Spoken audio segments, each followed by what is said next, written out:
Hello people, Rob, your FaceDown Ninja here, back from Connecticon 2015. Didn't really have much time to do a proper review while I was there, so I figured, wait till I get back, make this a little bit nicer, a little bit better organized, and I can tell you all the things I did, which was honestly not as much as I was expecting. The con itself didn't have as many need to be there things going on that I'm used to. There was still plenty of awesome stuff going on, just nothing that really appealed to me. That doesn't mean that I regret going, because that just means more time for awesome RPGs, which is basically what I did for the rest of the con after Friday. What I did go see was a whole large skit of a bunch of really talented, awesome voice actors reading from different characters, playing in the parts of Ghostbusters. We had the guy who did Wesker from Resident Evil. Not a huge fan of the series. I like it and everything from what I've seen, just never really got into it. But yeah, awesome voices. We had Avatar Korra that was there. Awesome, doing her world-famous Arnold Schwarzenegger impression. She kind of gets suckered into it every year that I've seen. It is absolutely gloriously abysmal. I'm pretty sure she hates doing it, but she's a really good sport about it. We also had, I believe his name is Maurice, I might be wrong about that, the guy who does the Brain, if you remember Pinky and the Brain and Animaniacs and that kind of thing. He also does Morbo from Futurama, and he did both of the voices for different characters in the Ghostbusters, which was a lot of fun. Yeah, I can go on a long time about just that part, because that was actually the only thing we went to. That was the only panel or discussion we went to. Everything else was just gaming, and yeah, we still had a lot of fun. So yeah, I've already went into that a little bit in my last video, so I'm going to skip over the rest there and just go into what I did the rest of the con. The first thing we did was play a little game called Ghost Pirates. This was I think it was 2 to 4 player game that each player plays as basically pirates just blowing the crap out of each other back and forth. I didn't get a picture of the game set up, unfortunately, because I'm an idiot. But as you can see by the little rule book there, you basically, each card is a section of your ship, and the only reason I can see that it's called Ghost Pirates is because you keep adding and building parts of your ship. Other than that, there's nothing really ghostly about it. It was a fun game, but either we were playing it wrong or there's just really no end in sight, because you just keep bringing back your people constantly, so it's really hard to make any headway for it. I think we played for like a half an hour with neither one of us getting a point, just because there was so much back and forth. So we're either both really good at it, or we were doing something wrong. But yeah, if you like pirate games, it's certainly worth checking out. The game that we really fell in love with, however, was Splendor. This is an older game. I'm sure it's been out for a while, but we never actually had a chance to play it before. This was a really great, really fast resource management game that you're going around collecting different gems and using those gems to buy bigger and bigger things, and those bigger things would give you basically discounts for gems, which would allow you to buy bigger things later on. A lot of rich strategy, a lot of excellent pieces. I know those look like just normal little chips that you find in any other game, like cardboard cutouts, but those are actually like heavy poker chips with stickers on them. The result of that means that they're really nice feel to them. When you actually move them back and forth, it feels good. It feels important. It feels easy stacking them up. If you ever played with good quality poker chips, you know what I'm talking about. But yeah, that was a lot of fun. Very much planning on getting that again and maybe doing a longer Let's Play of that. Haven't really messed around with the idea of doing Let's Play of board and card games, even though that's actually what I mostly play. After that, it was all RPG systems, and the very first RPG system that we played, that we liked, was a Star Trek game that was run by the Dead Game Society, and these guys are freaking awesome. I'm going to include a link there. You actually might be able to just click on that right there. if I did it right, should take you over to their website. And what these guys do is they just go to cons and play out-of-print games, and they run out-of-print games for people to get a chance to experience them. Uh, we were playing in a old Star Trek game that was based off the movie era of Star Trek, so this is just after the original series finished up and right before like the next generation starts. So no holodecks or anything like that. And I was the very dutiful, loyal captain of a Federation class starship. You know, I'm bad at this. I'm a bit of a Trekkie, but not enough to actually go on and tell you what model ship it was. But it was like the Enterprise, basically. And I was basically a lot like Kirk. That I was this huge womanizing, but I was like Kirk in the fact that I was pretty much a big womanizer, and it was actually on the character sheet that I had a flaw. I was like saying, like, you like the booty. But what, unlike Kirk, well, perhaps unlike Kirk, was that I was actually really into following procedures for, you know, gotta have to maintain the prime directive. So I was a little bit of Picard in that aspect, and a little bit of Kirk in the womanizing aspect. It came up to be a really fun character, and as it turned out, the entire game was based off of the DM's old campaign, and I was actually playing the DM's old character, which was kind of a high bar to set, because he really cared about how I dealt with that character, but he was an awesome guy. Told a really fantastic story in the short time that we had together. Yeah, it was a lot of fun. And if you ever go to a convention or anything and you see these guys around, sign up for their table. They were amazing. I deeply recommend it. If you are a Facebook friend of mine, you've probably seen some of the next pictures.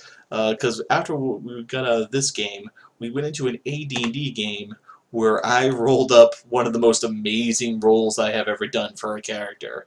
If you're not familiar with D&D, the old way of rolling up stats was you roll four six-sided dice and keep the highest 3. So the highest possible thing you can get is an 18, but typically you end up with like 12. But yeah, as you can see, the guy's stats were 18, 13, 16, 17, 15, 13. This guy was awesome, and I knew it right away. I was really excited to play this guy. I called him Rigmar the Well-Rolled, and he was this great, big, beefy fighter with a Russian accent that he was just joyfully laughing in combat, just having a good time. He was just really happy to be there. I can't talk too much about the game, however, because it was a playtest for a module that's actually coming out. And as soon as it does, I'm going to do a review of it and actually run it for my D&D crew at home, because it was a lot of fun. What I can tell you about was it was the most D&D game of D&D I've ever played. It was the D&D-est it ever gotten. Because look at this. I mean, our DM had a robe on. Our DM had a robe on, and that was awesome. We had pizza, we had Mountain Dew, we had a DM with a robe, and it was the most stereotypical geeky moment of my life, and I loved it, and we all had a great time. It was only me, my wife, and this other really great guy playing. The DM was there, and they had somebody else from his company that was there that was also managing like awesome sound effects and stuff that would play in the background. So when zombies and such, not that there necessarily is zombies in the module, but when zombies and stuff came up, you know, you actually heard the zombies in the background going. It was a great time. These guys knew their game really well. Unlike the first game, like the first game we tried, and unlike the first game we enjoyed, they did not have ready-made characters, but they were very quick in helping us make characters. We got through character creation process in just under an hour, but that was also teaching us how to use a new system for us. So, yeah, okay. That's about as long as I would want that to last at a convention. I usually prefer ready-made characters or something that, bring your own. But, yeah, it went by smoothly. The game itself was great, and they were from Dwarven Forge, so they had some awesome, awesome set pieces that we got to play with. I mean, these things I've always known existed, but I never had a chance to actually play with them because, these things are not cheap. These things are high grade, and they should be expensive, because look at those. Yeah, that was actually lighting up. That's just awesome. It was a great time playing with it. It was very immersive. The guy had such great NPCs, and while in a lot of ways it was the stereotypical dungeon crawl, it threw enough curveballs in there and a lot of unexpected allies, so it was a lot of fun. It kept us guessing. It was a really good time. Yeah, and I hope to hear back from these guys. They have my email address. Uh, I want to do more with their campaign world. It was that much fun. One of the huge reasons we went to Connecticon this year was to see George Takei, and this is one of the downsides to this. We weren't staying at the place where the big convention was going. We were staying at the place that all the RPGs were being played at, but the actual convention-y stuff was actually at a different hotel. So we had to leave and take a little trolley and not bus and go out. 2 out of the 4 elevators in a 22-story building was down that day, and everybody was trying to leave all at once. George Takei was the main attraction for going to that place. We did not get to see him. Many people did not get to see him. Apparently, the whole room that he was in filled up about 45 minutes before he was going to be there. Now, that makes sense. We were trying to be there an hour early. That didn't end up happening. So instead, we played more role-playing games. Wish I got to see him this year in particular with all the awesome Supreme Court decisions. I want to talk to one of arguably the most famous gay men around. Not talk to, more like be talked at. But, yeah, I really hope I get to see a recording of it at least somewhere. If I do, I might just link it, because, yeah, George Takei is awesome. He's a great guy, great activist, great nerd, and inspiring awesome nerdery everywhere he goes. So, wish I got to see him. Yeah. Oh well. It sucked, but on to more nerdery. The last thing that we did while we were there was we got to play Shadowrun. If you've never played Shadowrun, play Shadowrun. If you've never played any role-playing system, play D&D, and then go on and play Shadowrun. Shadowrun has a little something for everybody. I've played it once before, but very briefly. This is the first in-depth time I've gotten to play it. Unlike the last 2 games, I wasn't really in love with my character. He was just a pre-made character that I didn't really get a chance to put much personality into. It was a bait table, so I didn't want to show up and be a camera hog, because, my time here is to be a camera hog. When I'm with other people, I try not to be a camera hog. Yeah, Shadowrun. It's cyberpunk, and I love cyberpunk. I played through Dex. Dex was really good, and cyberpunk in general I really enjoy. Shadowrun is Cyberpunk meets D&D. It is the world woke up to magic again in the future where we have cyberpunk things going on. So you can be a hacker, but you can also be a crazy mystic fire-throwing mage, or you can be a heavily augmented troll that has mecha arms that shoot blades out and a bunch of crazy things. I've heard complaints about Shadowrun. I know it's not easy to run, that there's a lot of things that you kind of have to split up the party a bit, because if somebody's playing a computer hacker, they kind of have their own little adventure away from everybody else, so it's hard to mesh those things together. That being said, I really like the way the story worked, where you play as Shadowrunners, these shadowy figures in the background that corporations, which are in this future recognized as their own legal country, basically. Forget corporations are people, corporations are countries. So they actually have their own rights. They have their right to a military. They have their own right to police themselves. And because of this, there's a lot of things that they can't do legally. Because if you're born under a corporation, and that's something that happens, you now belong to that corporation for the rest of your life. And sometimes people want to get out of that arrangement, and sometimes other corporations want to help get people out of that arrangement, whether they want to or not.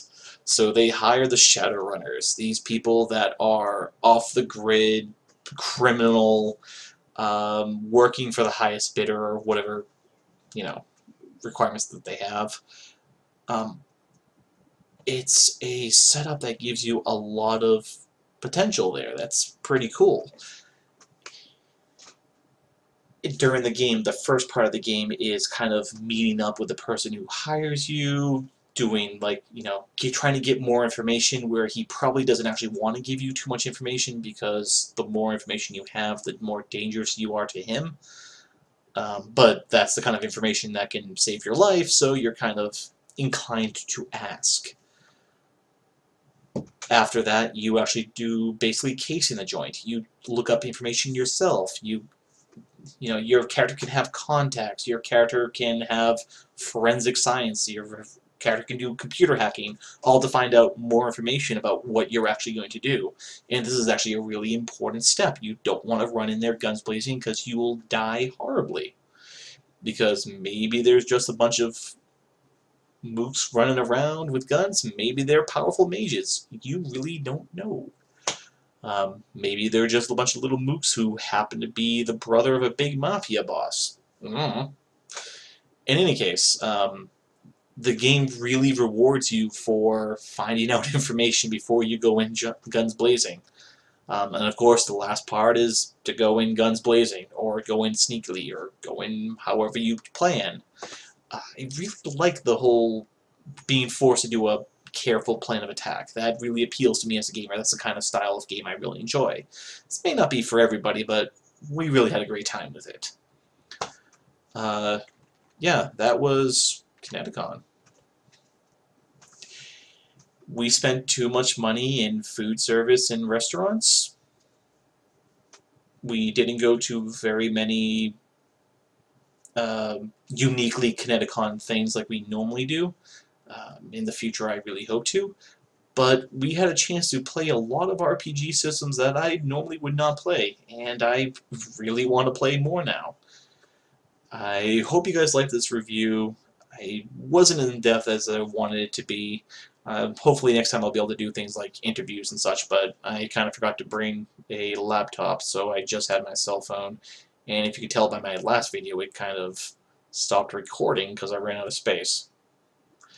Anyways, thank you everybody for joining me for this Connecticon review. Had an awesome time. Take care, everybody. Bye.